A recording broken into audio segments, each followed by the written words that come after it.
The Super Bowl is coming up, and for advertisers, the stakes are bigger than ever. This year's shaping up to be the most lucrative Super Bowl of all time. Competition's tough, which means traditional ads are not going to be remembered. Hi, I'm Jimmy. I'm Ronnie. We're marketing professors at Georgetown. Today, we're breaking down the new playbook that's reshaping how brands approach the biggest advertising event of the year. Let's earn some extra credit. Rule number 1, move to streaming. Gen Z, especially, they don't watch broadcast TV. They don't watch cable TV. They don't read newspapers. They don't watch local news. But reaching them on the streaming platforms, on the social media platform, that's the most effective way to get them. But what's really interesting is one of the commercials that's getting the most hype right now is Hellmann's Mayonnaise. And they're actually using a scene out of the classic movie When Harry Met Sally. Yes! I'll have what she's having. That was from when we were growing up. So Gen Z has no idea When Harry Met Sally. What do you think about that? I think it's a really bad commercial. Whoa. It'll win a Clio Award. Everyone who's over 55 will remember the movie, Right. will remember the scene. I'll have what she's having. It's all redone perfectly. Right. The only problem is nobody knows the ad. They're going to appeal to about 10 to 20% of the audience only. And the people who are 55, 60, 65 years old, they're not switching their mayonnaise brand. Yeah. It is nice for the agencies to get a trophy on their shelf. But for me, it's about, does this move brand? I'm competing with a condiment.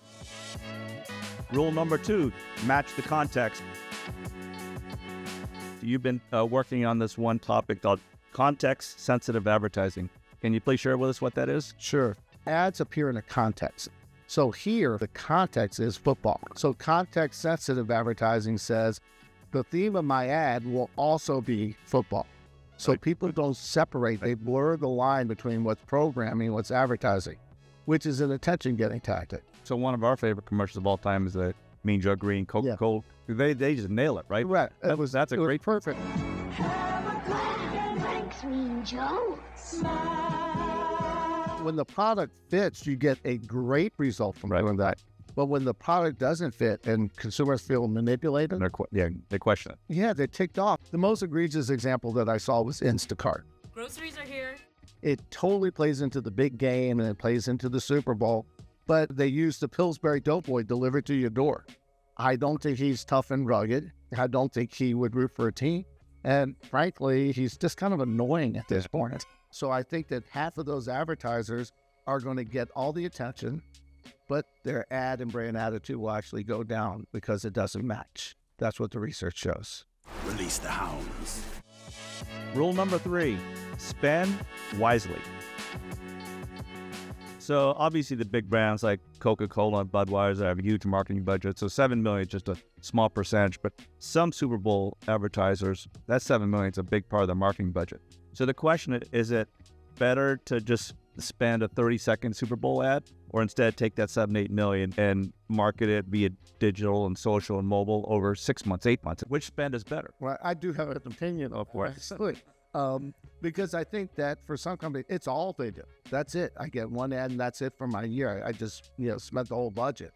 But you don't have enough exposure to actually move brand for some of those brands. The Super Bowl brings you 125 million households. However, how many of those households are in your target market? So you're getting exposure to everyone. Are you a generally purchased product? Most products target particular segments.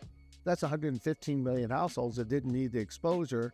I could get those 10 million 40 times for the same money. Right. And that a lot of times may take me down through the marketing funnel better than a single ad. The ad will get me to go from unaware to aware and formulate an image or attitude towards the brand. However, it's not going to take me down the funnel to purchases and repeat and loyalty and advocacy. Right. So that makes it really tough, especially for new brands. All right, so Kansas City, Philadelphia, who you got? Well, it's not Pittsburgh, nor will it be for a while. So that upsets me. But given that I'm a Pittsburgh fan means I can't root for Philadelphia. Well, we'll both be rooting for the same team then. Yeah, by default. So for Georgetown University, Ronnie and Jimmy, thank you. We're out.